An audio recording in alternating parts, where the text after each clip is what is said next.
afternoon, everyone. Two announcements at the top, and then we'll take your questions. First, today we learned the very sad news that Mexican state and federal authorities recovered 4 U.S. citizens kidnapped on March 3rd in Matamoros, Mexico. 2 U.S. citizens were returned to the United States. The bodies of 2 other U.S. citizens killed in the same incident were also recovered. We're providing all appropriate assistance to them and their families. We extend our deepest condolences to the family and loved ones of the deceased. We thank our Mexican and U.S. law enforcement partners for their efforts to find these innocent victims, and the task forward is to ensure that justice is done. Next, earlier today, at the launch of the 2023 Joint Response Plan for the Rohingya humanitarian crisis in Bangladesh, the United States announced nearly $26 million in additional humanitarian assistance for Rohingya refugees in Bangladesh and the region, for those people in Burma affected by ongoing violence, and for the communities hosting refugees from Burma. With this new funding, our total assistance for those affected by the Rakhine State and Rohingya crisis has reached nearly $2.1 billion since August of 2017, when over 740,000 Rohingya were forced to flee to safety in Cox's Bazar, Bangladesh.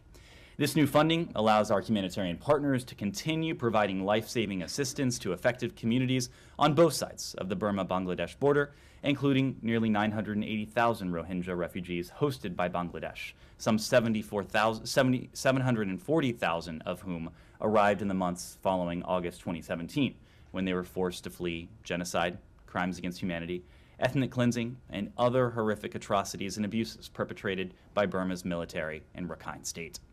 This funding will also provide assistance to nearly 540,000 Bangladeshi host community members and to others affected by ongoing violence in Burma. The United States appreciates the generosity of the government of Bangladesh and other nations and the hospitality of the Bangladeshi people in hosting Rohingya refugees, especially now that we are in the 6th year of this protracted crisis. We remain committed to working towards durable solutions to the crisis and will continue to partner with the government of Bangladesh, the Rohingya community, host communities, and people inside Burma to ensure a coordinated and well-supported response to this humanitarian crisis. The international community must remain steadfast in our commitment to alleviating the suffering of the world's most vulnerable people, including through the Rohingya crisis response. With that, happy to take questions. Can I just ask you to clarify or extrapolate a little bit on what you said about the Mexico? So you're saying that, yes, you have now been able to confirm that 2 of the 4 were killed? That's correct. And that the other that the other 2 are now back in the U.S. The 2 survivors. The 2 survivors have since been repatriated back to the United States. That occurred with the assistance of our Mexican partners, with the assistance of our officials in Mexico. We are in the process of working to repatriate the remains of the 2 Americans who were killed in this incident. Okay, so those bodies are not back. Not yet. And I understand that the investigation is still early, but do you have any reason to believe that they were targeted?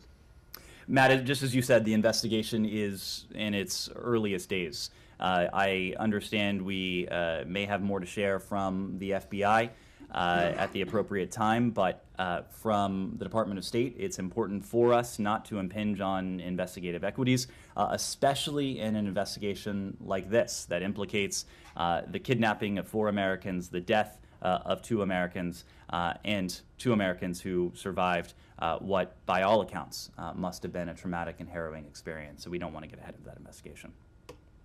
Go ahead. This is ongoing about Georgia. Have you been following the situation in Tbilisi, Georgia? Since morning there were clashes between the protesters and the police, and there were clearly an excessive use of law enforcement power. And this is over the Kremlin-inspired legislation that you talked extensively in the last few weeks. So what are you learning about that? We've been closely following developments in Georgia in recent hours. We've seen the reports that are emanating from Tbilisi. We've seen reports that protesters have been met with tear gas, with other efforts to repress and suppress the protest against this draft so-called foreign agents legislation. Our message to the people of Georgia, to the government of Georgia, to people and governments around the world, is that the United States stands with all of those who are peacefully exercising what is a universal right. It is a universal right to people around the world to assemble, to have their voices heard, to speak freely, to hold their own governments accountable. We are going to continue to monitor the situation on the ground in Georgia, but our message is that peaceful protesters should be allowed to exercise that right peacefully. That is a right that is available to people in Georgia. It is a right that is available to people in every country around the world. And very lastly, today's latest statement by the Embassy of the U.S. in Georgia starts with the sentence, "Today is a dark day for Georgia's democracy," and the entire text is the harshest that I've ever seen, throughout the 30 plus years of diplomatic relations. So just give me a general sense of what is the feeling at the State Department between diplomats when they are looking at those, human rights records, rule of law, the freedom of speech, and detrimental effect it has towards Euro-Atlantic integration. How much will the U.S. foreign policy and the foreign aid and all of that will change if that trajectory will be continued by the Georgian government, and which is moving the country towards Russia? You asked about the feeling here. The feeling here is one of deep concern. You have heard us express that sentiment consistently in recent days. It is a feeling of deep concern because of the potential implications of this draft law. This draft law would strike at some of the very rights that are central to the aspirations of the people of Georgia for a consolidated democracy, for Euro-Atlantic integration, and for a brighter future. It would stigmatize and silence independent voices and citizens of Georgia who wish to do nothing more than work together to build a brighter future, a future that is integrated with Europe, a future that is democratic and free, where Georgia is an independent and sovereign country. We're so deeply concerned and troubled, of course, for what this could mean for the people of Georgia, but also because the United States has been a partner to Georgia over the course of recent decades. Ever since Georgia declared its independence, the United States has been right there with it, supporting the aspirations of the Georgian people. And at the earliest days of Georgia's independence, those aspirations were nascent. They were nothing more than an idea in some cases. Over the course of ensuing decades, the people of Georgia have worked to realize those aspirations. They have made tremendous progress in becoming the democracy that they sought from those earliest days, in integrating Georgia into the Euro-Atlantic community and ensuring that Georgia stays on that path. Now, however, we see a draft piece of legislation that would be a tremendous setback. This would be a setback to the aspirations of the people of Georgia. It would be a setback to the ability of the United States to continue to be a partner for the people of Georgia. I made this point yesterday, I think it was, but anyone who is voting for this draft legislation would be responsible in part for jeopardizing those very Euro-Atlantic aspirations of the Georgian people. We don't wish to see that happen beyond the United States. It is the EU, the UN, of course, most importantly, the Georgian people, Georgian civil society groups, all of them have issued strong statements of concern about this draft legislation. Yeah, Alex. To follow up on that, sure. Georgian government is looking at Hungarians and others and seeing that they did the exact same thing and they got away with it. When you say they're going to be responsible, is there any obvious example that demonstrates what you mean by that? And also, when it comes to Georgia's aspiration and integration towards European institutions, has the Georgian Dream government crossed the line today? Alex, I think really the best example is the counterexample. It is the example of the type of partnership that the United States government can have with people and countries that aspire to continue down that path of democracy, of democratic reform, of integration, with Europe and the broader Euro-Atlantic region. I think the best counterexample is the United States partnership with Georgia. If you want to look at what that partnership can look like, what that partnership can feel like, and how, as we are concerned, that partnership could be, at least in part, jeopardized should a law like this move forward. Ultimately, these are going to be the decisions of the Georgian people and the Georgian government. It is our strong hope that the Georgian government listens to the Georgian people. The Georgian people are speaking with a clear voice. Right now, we're seeing some of those clear voices, those loud voices, drowned out by tear gas, by efforts to suppress that peaceful exercise of freedom of assembly. That's of concern to us, but ultimately we think it's important that governments around the world, including, of course, the government in Tbilisi, listens to its people. And in terms of accountability, is there anything that prevents the United States government from sanctioning the man behind all this story, Mr. Ivanishvili,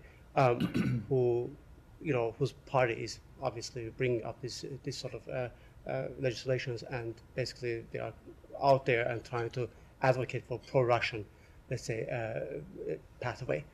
So, Alex, as you know, I don't speak to specific individuals or entities who may be subject to U.S. or other sanctions, but we have a number of tools within our purview that would allow us to hold accountable anyone in any country around the world who is responsible for the suppression of what would otherwise be a universal human right. There are authorities that are written into various laws, into executive orders, that we will look at closely in this context, as we do in any context, to hold to account those who may run afoul of what the Georgian people want, and most importantly, what the Georgian people expect and deserve in terms of their universal rights. Russia, if you don't mind. Okay, one question. Yeah, Russia is slated to lead the UN Security Council next month. Is this something that the United States government is worried about, the world should be worried about? Well, Alex, this is part of a rotation of the members of the UN Security Council. If I recall, Russia was president of the Security Council in February of 2022. And it was during a pretty notable session of the Security Council that Russia tried to bring together to issue its own propaganda to talk about what it termed speciously the violations of human rights in the Donbass region. But despite Russia's best efforts, the international community came together and exposed what Russia was planning to do to its neighbor on an unjust, illegal basis in the coming days. Secretary Blinken laid that out in that session in pretty exacting detail.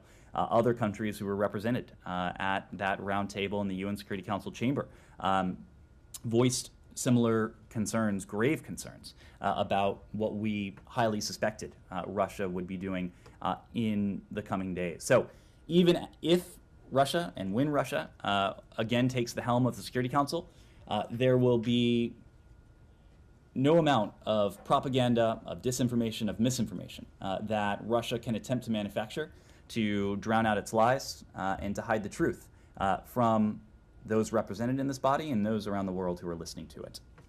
Said. Thank you. Moving to the Palestinian issue. Today, the Israeli army stormed the Jenin refugee camp again. Left at least 6 Palestinians dead, 26 wounded, wreckage of home destroyed, and so on.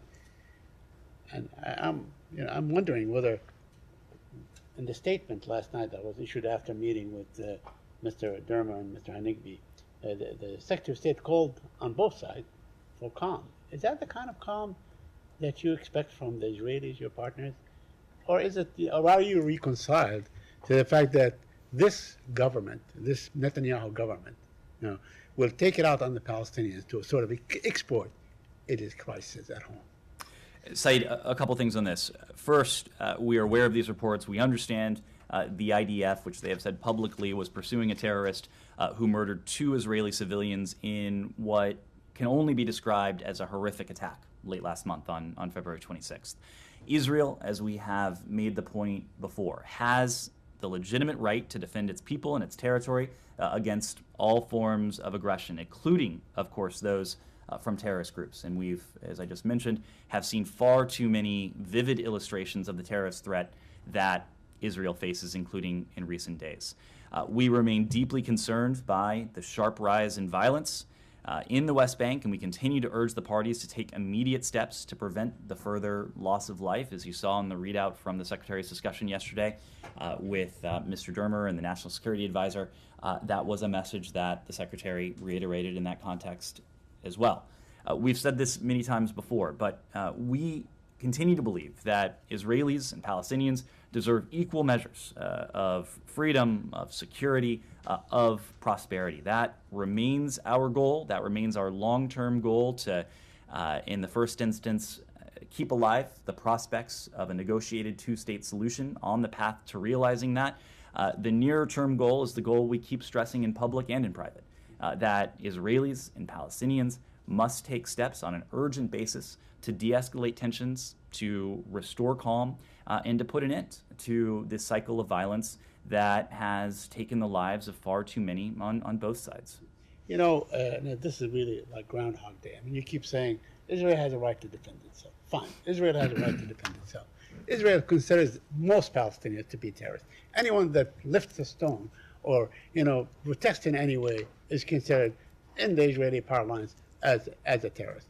You sit day after day glorifying the Ukrainian people's resistance to the Russian occupation, which is great.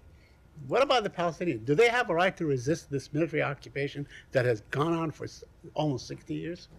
Saeed, our goal, as I just said a moment ago, is to, in the first instance, keep alive the prospects of a negotiated two-state solution, and ultimately to help realize that negotiated two-state solution. The in-state that we seek, that successive American administrations have sought, that countries around the world seek, is an independent state for the Palestinian people, where they can live with equal measures of security, of prosperity, of stability, of freedom, democracy, and importantly, of dignity.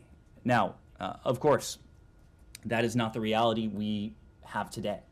And so much of our efforts, in addition to attempting to support a restoration of calm, which has been the focus of recent weeks, has been to preserve not only the viability of a negotiated two-state solution, but to preserve the horizon of hope, to preserve the horizon of opportunity for the Palestinian people. That was a task that was complicated by our inheritance, what we found when this administration came into office in January of 2021.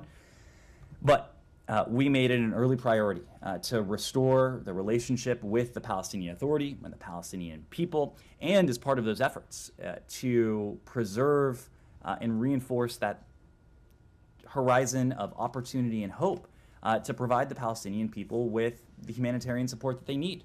More than $900 million worth of humanitarian support to the Palestinian people to provide them in what we hope are real and tangible ways with an improvement, however incremental it might be, in their quality of life. Now, of course, no one is satisfied. We're not satisfied. We're going to continue with that task ahead of us.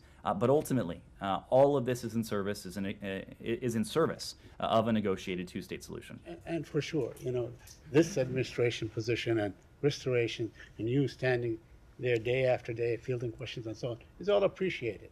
We see that. We see that the Palestinian issue is being, at least addressed. But, for Anhawar, for instance, we just see the settlers doing exactly the same thing. Not necessarily with the same bloody outcome, but today, they're there today. They're dancing with soldiers, blasting music, chasing Palestinians, as we speak here, celebrating in Purim. What measures should the United States take to make sure that these settlers do not go, unpunished in their daily deeds? Well, first, Saeed, we've spoken out clearly on this. We have condemned all forms of violence. We're aware of reports yesterday. We're aware of reports of another attack on Hawara by settlers yesterday, as you referred to, and that comes just 1 week after the completely unacceptable attacks and torching of property in the same village. We're extremely concerned by these events and the continuing violence in Israel and the West Bank We very much appreciate the statements by Prime Minister Netanyahu, by President Herzog, and others in Israel calling for a cessation of this vigilante violence. Accountability and justice should be pursued with equal rigor in all cases of extremist violence, and equal resources dedicated to prevent such attacks and to bring those responsible for them to justice. The events of recent days only underscore for us the fragility of the situation in the West Bank and the urgent need to increase cooperation to prevent further violence. We've expressed our concern for the well-being of the civilian population in Huwara, and as we've said repeatedly, Israelis and Palestinians equally deserve to live in safety and security. Just related to this very briefly, have you guys completed your review into the Israeli designation of the 6 Palestinian NGOs as terrorist groups? Matt, look, these types of reviews are always going to be subject to. Yes, No, but yes, if you ask the question, allow me to. Well, offer I an am answer. asking the question, but you can say yes or no and then explain. But So let's not get the yes or no at the very end. These types of investigations, because investigation is not the right term. Review. These types of Whatever. reviews are always subject to new information.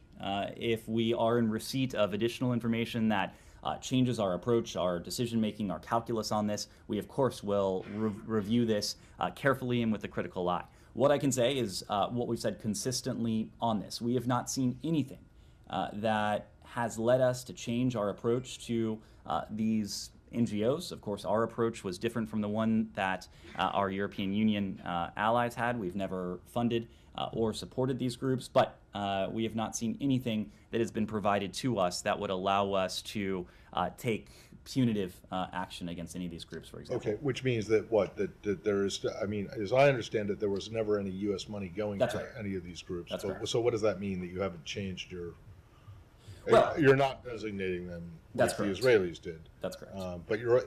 But at the same time, are you also saying that pending some new information that the Israelis provide, that you think that as you have before, that the allegations against these groups are specious?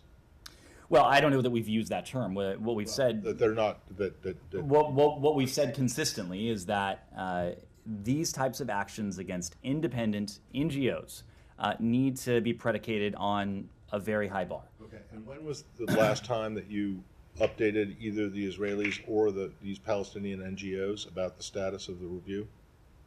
When You we know? spoke to the NGOs themselves, Well, I don't know. I mean, when, you're saying that you haven't changed it, but that it's subject to change depending on there being new information. When was the last time you informed the Israelis of this? Perhaps yesterday?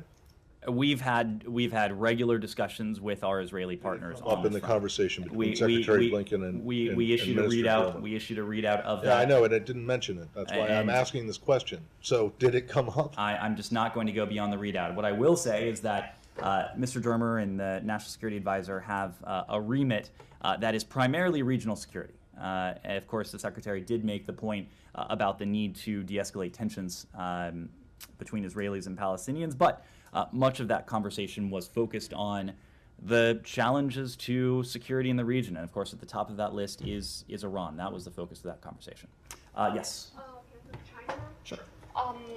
Have you watched Chinese Foreign Minister Qin Gang's press conference yesterday, and what is your take on it? Well, I did, of course, see excerpts of it. I saw some of the excerpts printed in state-run media. Look,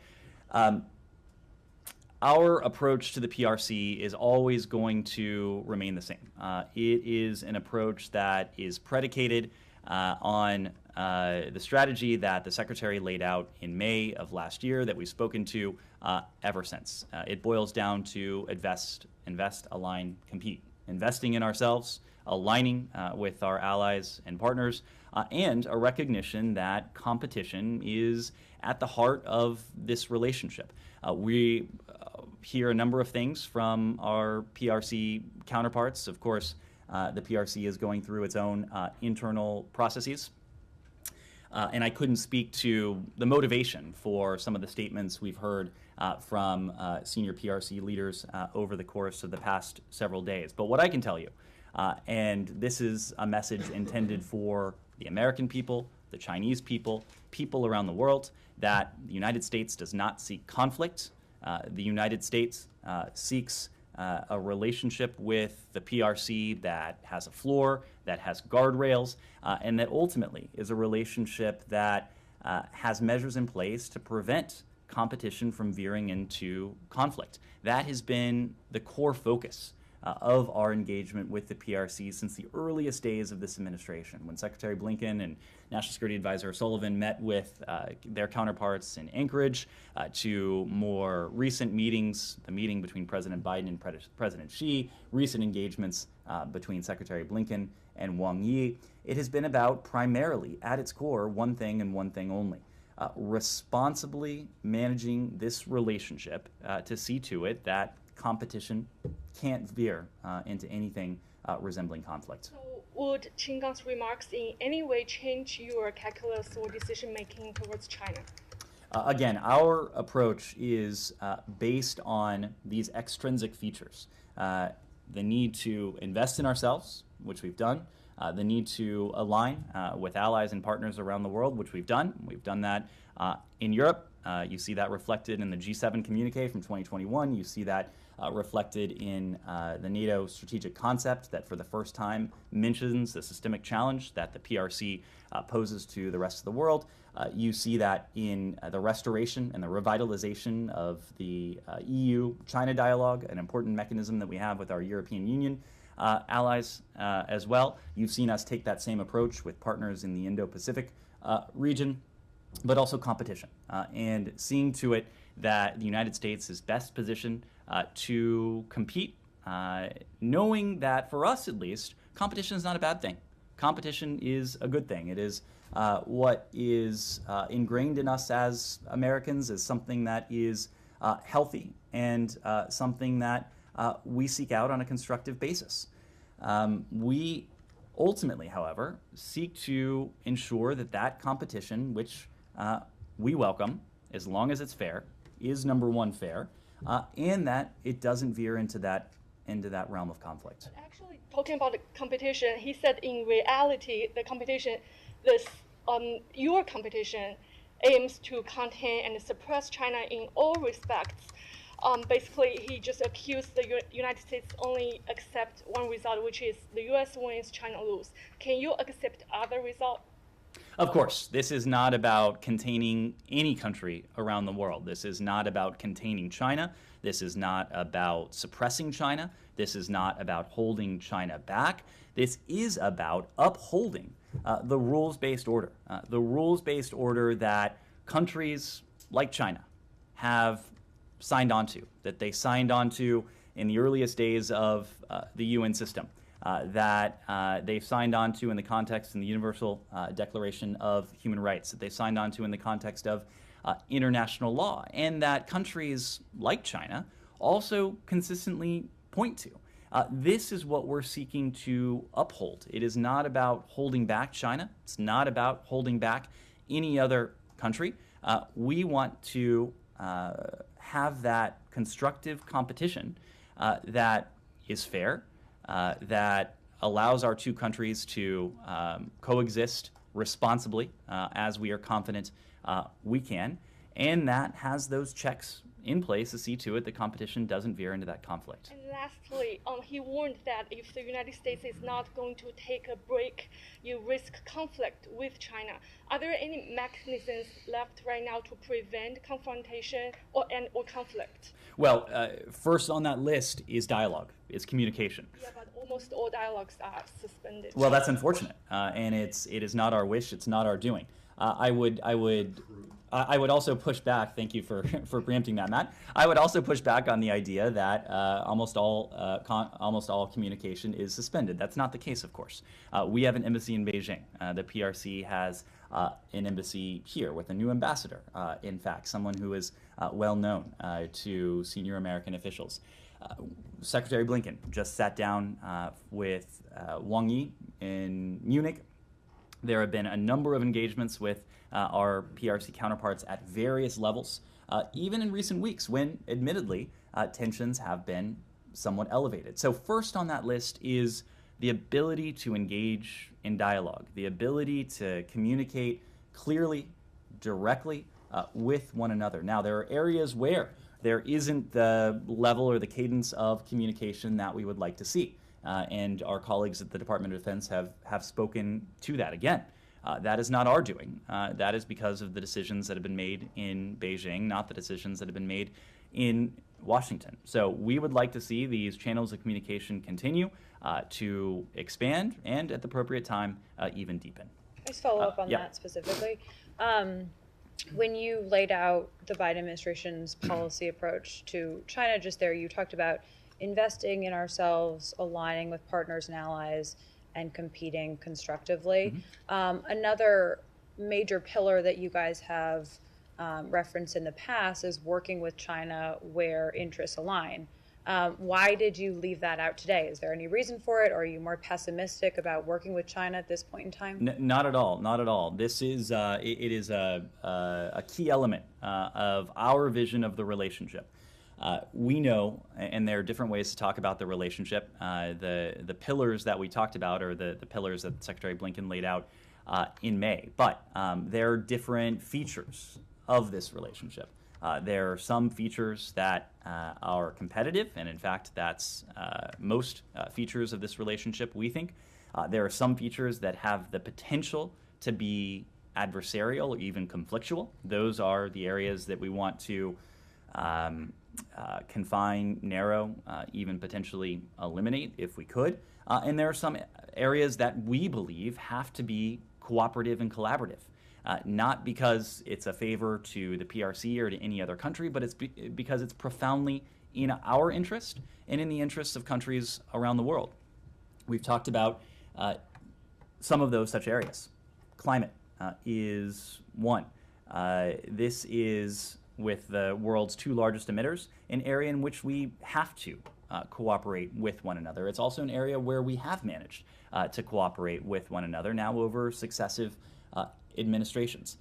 Fentanyl and the challenge of synthetic drugs, of course, is another where we have to find ways to work together. We would like to do more with the PRC.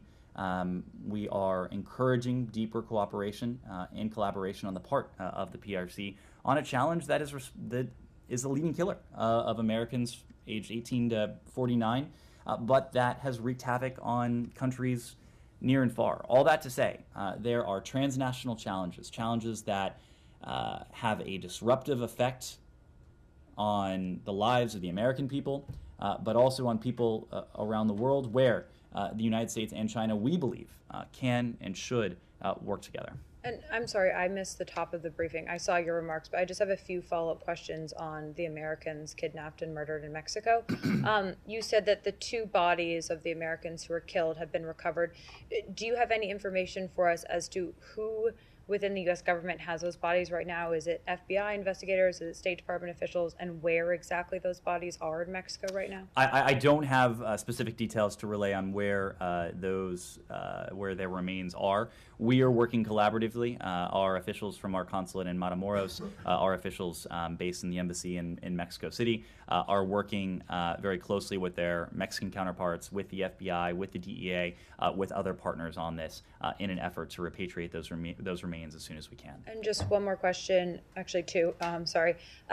Is the U.S. government satisfied at this point with your engagement with the Mexican government on this, crisis issue? And we've heard from yourself and from the White House that you guys are focused on ensuring that justice is done. Can you just explain for us what justice could actually look like? Well, first, when it comes to what we've seen from our Mexican partners, we do express our deepest appreciation to our Mexican partners, as well as to our interagency colleagues, for their efforts in facilitating the recovery of these two Americans and for the recovery of the remains of the two Americans who tragically are now deceased.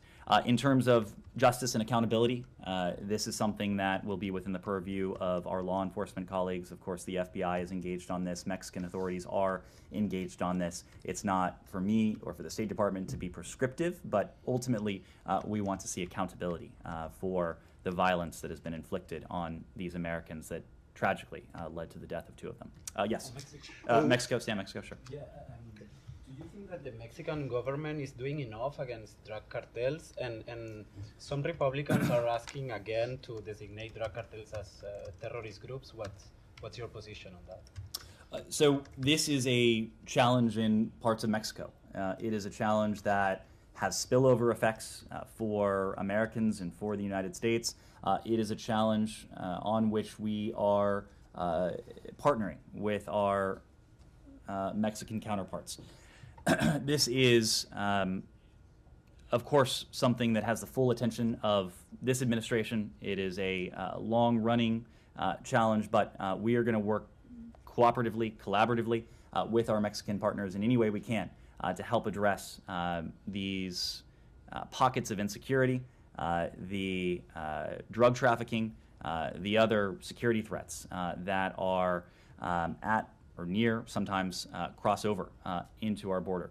When it comes to the drug cartels, we are going to do what is most effective to limit their ability to traffic in their wares. This is something that our colleagues at the DEA are extremely focused on. We have laws on the books.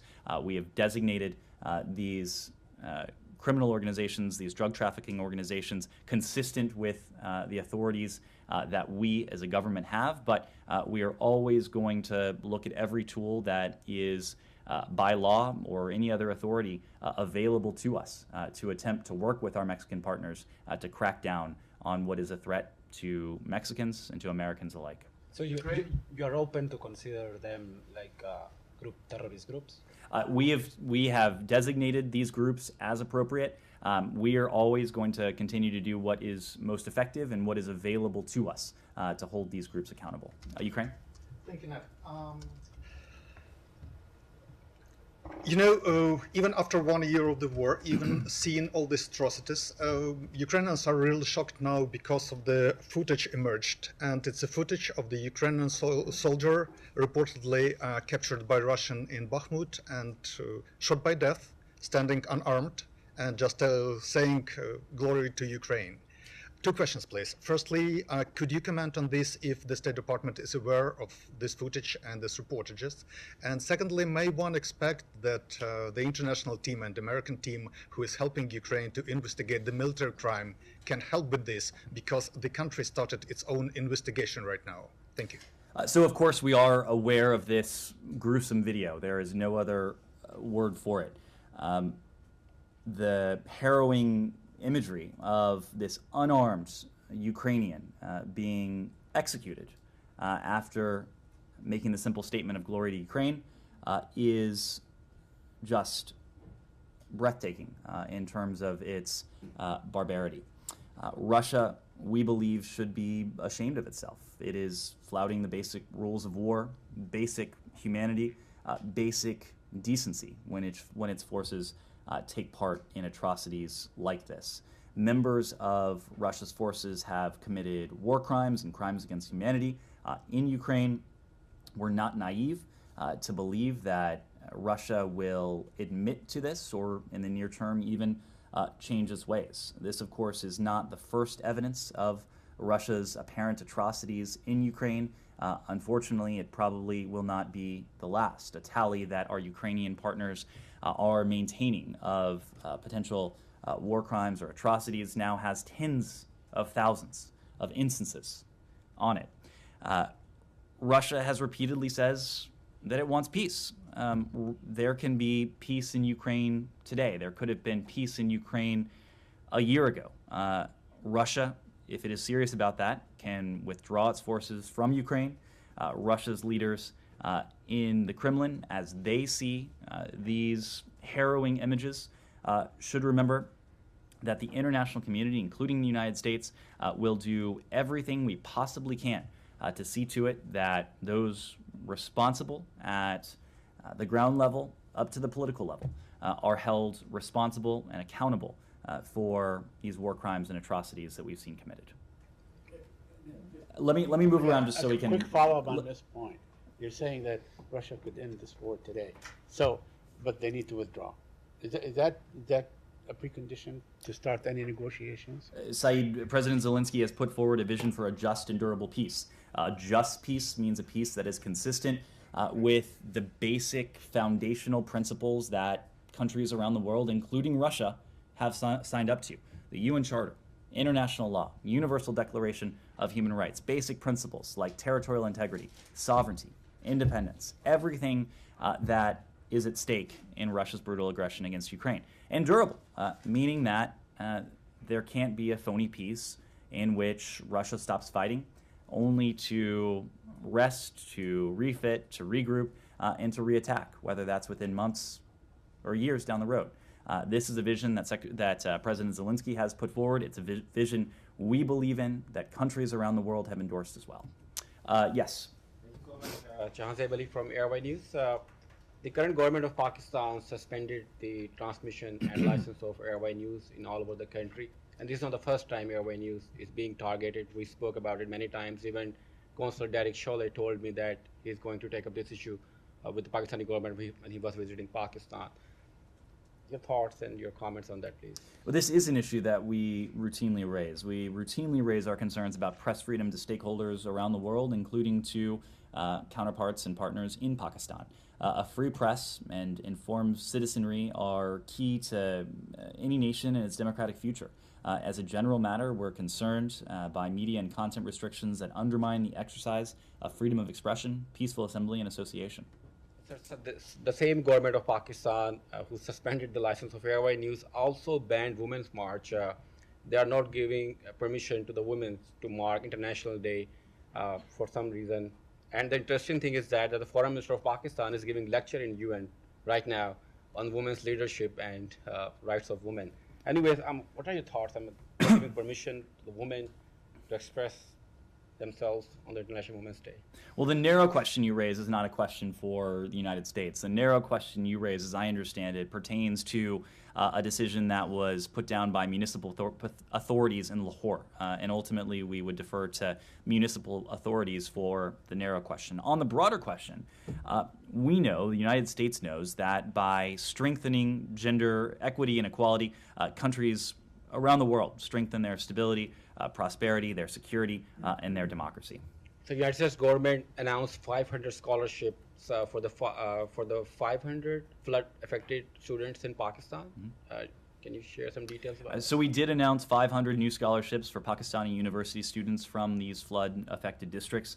These scholarships will assist the students in completing their degrees. Our ambassador to Pakistan, Donald Bloom, announced the scholarships today as part of an International Women's Day celebration at the Higher Education Commission in Islamabad. The United States, through the department, through USAID, has supported scholarships for meritorious yet financially disadvantaged students to pursue higher education at top Pakistani universities. In partnership with the Higher Education Commission, the U.S. government has awarded over 6,000 scholarships through the Merit and Needs-Based Scholarship Program, and 60% of those scholarships have been awarded to women as part of our support for women's higher education, and that goes back to the point I made earlier about women's equity and equality. Yes? I just would like to follow up on yesterday's meeting between Secretary Blinken and South Korean National Security Advisor Kim Seung-han. Can you talk a bit about the outcome of the meeting? Did they also exchange their views about ROK's new announcement on historical issue with Japan and coming ROK's present visit to the United States? Yes, so the answer to your questions is yes. It was a very productive meeting that the Secretary had with ROK NSA Kim Seung-han yesterday. We issued a readout after that meeting, but as we said, the Secretary heartily welcomed the announcement that bilateral discussions between the ROK and Japan to resolve sensitive historical issues had concluded. In addition, the Secretary and the National Security Advisor discussed how both countries can further offer our support to Ukraine and to boost our collective economic security. And the Secretary assured the National Security Advisor of the United States ironclad commitment to the defense of the ROK.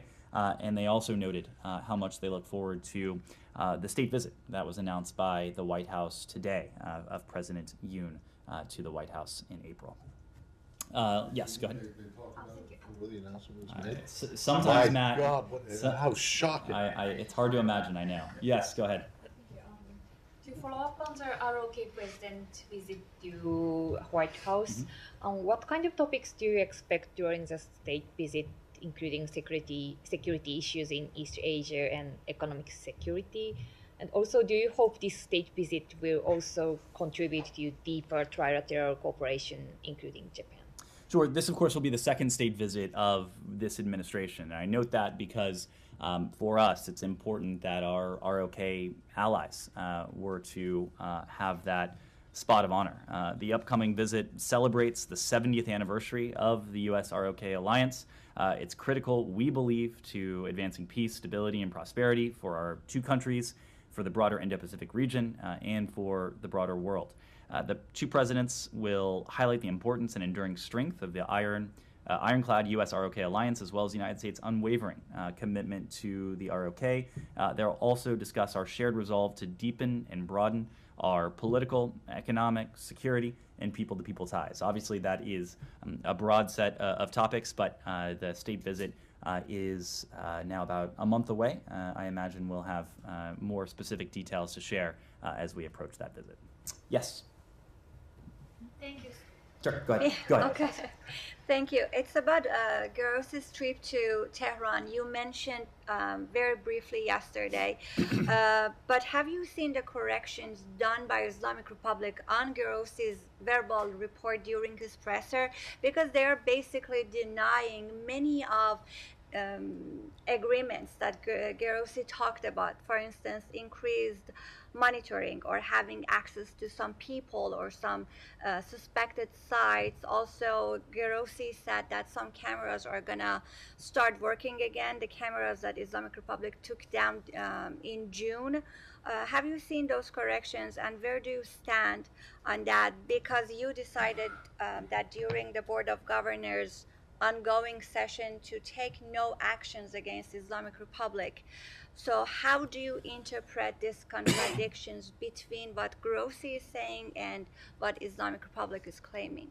To the second part of your question, we're closely coordinating with our European allies, the so-called E3 allies that are part of the P5+1, following Director General Grossi's discussions in Tehran this past weekend.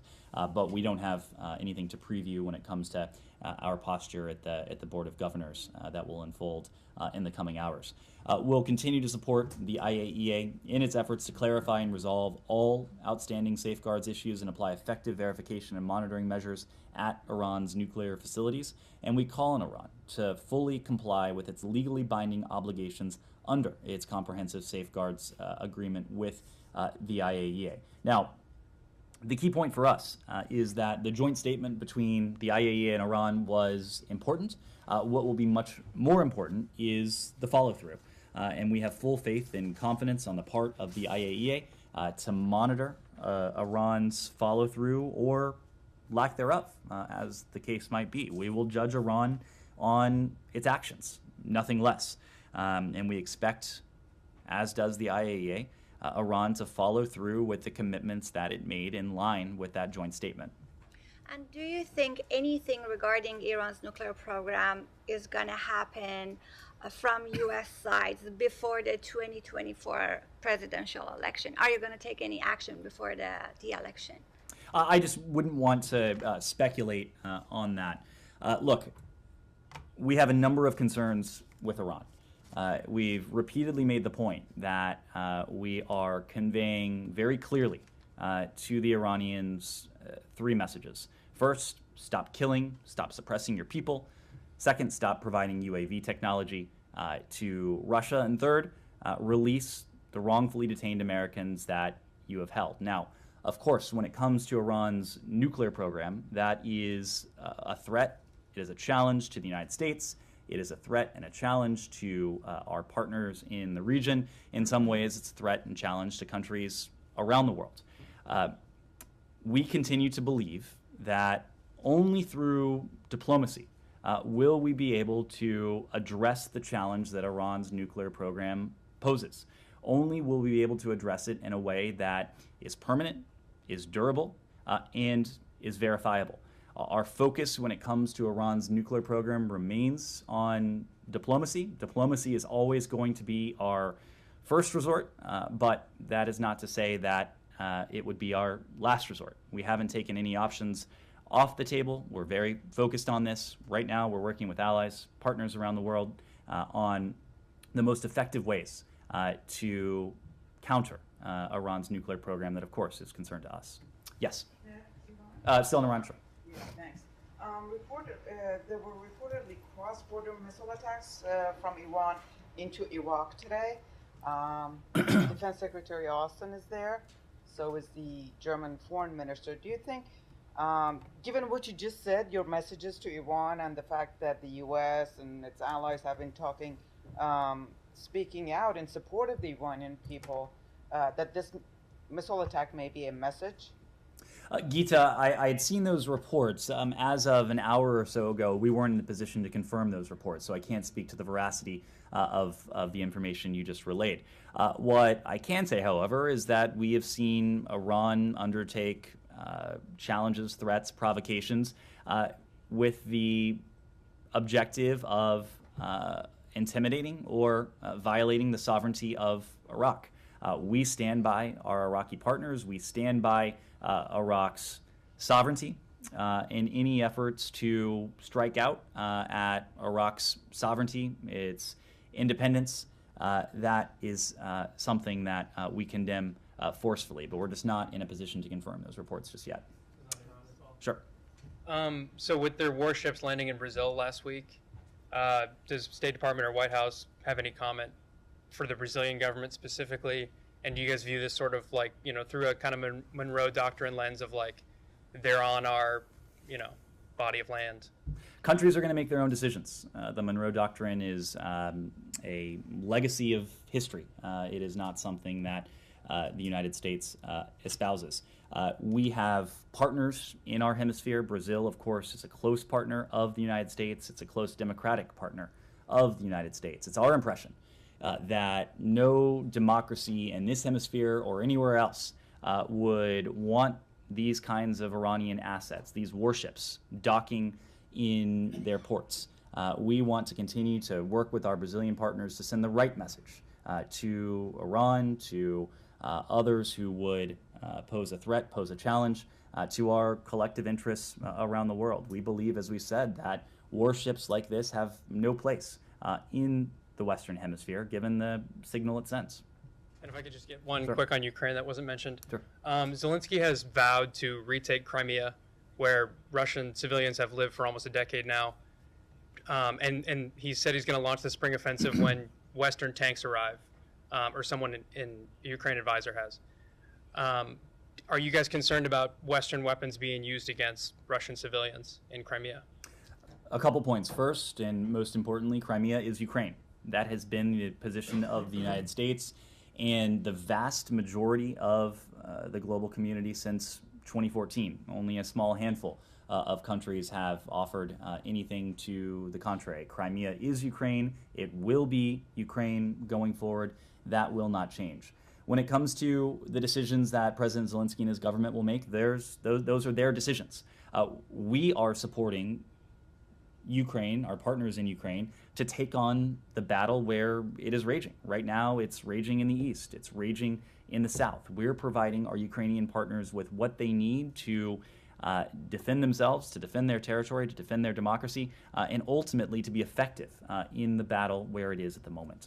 But if it were to attack, if civilians were to take casualties, what would the U.S. position, Again, that's a hypothetical. Ukraine is going to make its own decisions. It will define what it seeks to accomplish. But we are supporting Ukraine as it is taking on Russian invaders where the battle is raging right now. That's in the south, that's in the east. Sorry, can I just go back to the Brazil question for a second? The Brazil-Iran question. That is the administration going to impose sanctions on the Brazilian port, the port of Rio de Janeiro, and any gas? I don't know what they take, diesel, whatever it is. Any vendors that supplied them with fuel or food or other supplies? Matt, you won't be surprised to hear that we don't preview those types of actions, but Brazil, of course, is a partner. Brazil Are they is aware? Have you made them aware that they are subject to secondary sanctions, given the fact that these two warships are designated? We are a partner to Brazil. Brazil is a partner Have to they us. been told? We have discussions with our Brazilian partners on a range of issues. They, I am confident, are aware of existing sanctions authorities. Is it not U.S. law that they must be sanctioned? Matt, again, we just don't. There must be. Is it not the law that you? This is a violation of those sanctions. I would have to look into the law. The law that I would have to look into whether these are mandatory and what the details are. But again, our Brazilian partners are sanctions. Our Brazilian partners are partners. We are going to do what is most effective together in pushing back on the threat and the challenge that Iran poses. Does that mean that you could decide that what is most effective is not implementing the law? Matt, you know we follow the law. Again, I'm not going to. Know. I'm not going to. If it were found that the Brazilian port operator and attendant companies, caterers, fuel suppliers, whoever, provided these two ships, sanctioned ships, with assistance, with support, would the sanctions apply? As we always do, we marry the facts with the law and arrive at a decision, but we don't preview those decisions. All right, so the answer is yes. If you do determine that the sanctions were violated, then there will be penalties imposed on your partners, quote unquote, in Brazil, at the Port of Rio and whoever else. Matt, I think you're zooming a bit far ahead. We marry the facts with the law. We don't preview any actions we might take. But importantly, Brazil is a partner, and we're having these conversations with our Brazilian partners. But you can say that you will uphold the law. Matt, we follow the law. Right. And then just secondly, on your Monroe Doctrine comment, it was back in 2014 or so that Secretary Kerry declared that the Monroe Doctrine was dead. So that's not particularly new. But in fact, I didn't intend to make news with that. Well, I know, but the fact of the matter is that it doesn't really appear to be dead. I mean, you guys say that it isn't dead, but if you're going to go ahead and enforce the law when it comes to Brazil and these Iranian warships, that would seem to suggest, now granted, Iran is not Europe, but it would seem to suggest that you are opposed to and will take action against foreign non-Western Hemisphere interference in the Western Hemisphere. You're making a number of assumptions. What is true, and that you are not wrong in relaying, is the fact that a country like Iran poses a collective threat to the United States and to our partners in this hemisphere. It is our intention to work collaboratively with our partners in the region, but even closer to this neighborhood on those types of threats. Well, I mean, do you believe that China poses a threat in the Western Hemisphere, in places like Panama and Central America, and places where they're making inroads? These are decisions that governments are going to have to make on a sovereign basis. Our intention and engagement with these governments is to see to it, to do everything we can, that their decisions are informed decisions. These are not decisions for us to make. Yes, go ahead. Yes, thank you. I had a question concerning Okinawa Governor Tamaki's visit to the State Department today. Before the visit, Governor Tamaki has said that there is an overburden on the Okinawan residents due to the U.S. military presence there in the island. He's been calling for the relocation plan of the U.S. base in Okinawa to be reviewed so it is located outside of Okinawa. Could you tell me if any of these issues were discussed today during today's visit, and how does the State Department address these concerns and claims? We'll see if we have anything to offer in the aftermath of the discussion today. See if we can get you some details of that. Yes, go ahead. There's a TikTok And I have a question. So, America may ban for the TikTok, and then are there any discussion with the Chinese side about this? And I'm just wondering, what is the current assignment for Chinese devices? What is our current? Assessment for Chinese devices.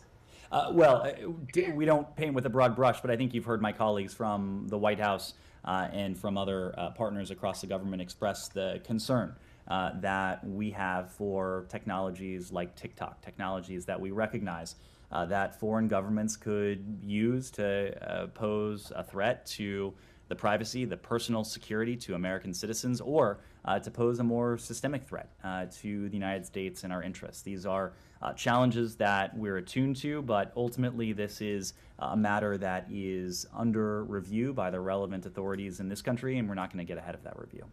Dylan? Yeah, I know you said yesterday that it would ultimately be up to Speaker McCarthy to decide what he's going to do as far as traveling to Taiwan or not.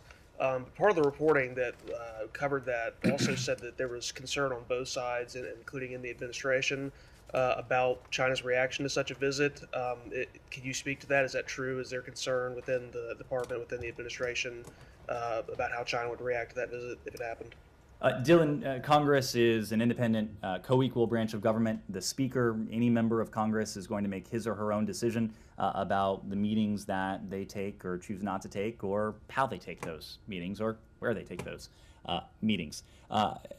We routinely engage with members to share information that we have. Look, our broader concern, leaving aside the reports that have been out there about Speaker McCarthy and a potential engagement, is the fact that the PRC has consistently sought to undermine the prevailing status quo, the status quo that has upheld decades of peace and stability across the Taiwan Strait. We saw the PRC in the aftermath of Speaker Pelosi's visit to Taiwan attempt falsely to claim that her visit was a change to the status quo and to use that as a pretext to undermine the prevailing status quo.